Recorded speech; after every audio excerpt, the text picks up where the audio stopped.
नमस्कार मंडळी. मशरूमची भाजी अगदी वेगळ्या वेगळ्या पद्धतीने बनवली जाते. चला आज माझ्या पद्धतीने मशरूमची भाजी बनवूया. पॅनमध्ये थोडं तूप घेऊया, मिरचीचे तुकडे, आलं, लसूण थोडासा परतून घेऊ. खूप ब्राऊन वगैरे करायचं नाही. कांदा परतून घेऊ जरा. कांदा परतून झालेला आहे. टोमॅटो घालूया, परतून घेऊया सगळं. आता टोमॅटो सुद्धा छान परतून झालेला आहे. गॅस बंद करूया आणि हे थंड झाल्यानंतर मग मिक्सी करायचं. एका कढईत तूप घेऊया, जिरे मोहरी घालूया. थोडा वेळ गॅस बंद करणार आहे.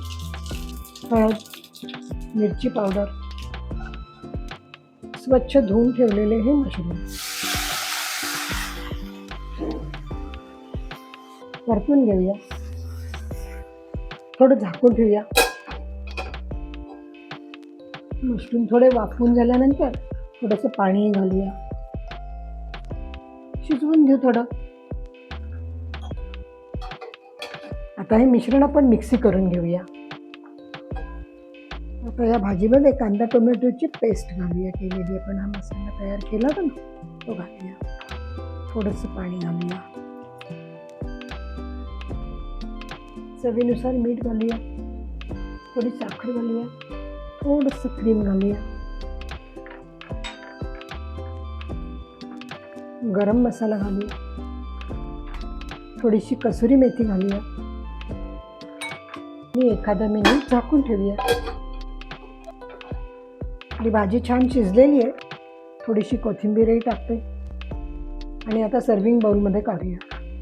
आता या भाजीवर क्रीम आणि कोथिंबीर घालून जरा डेकोरेट करूया.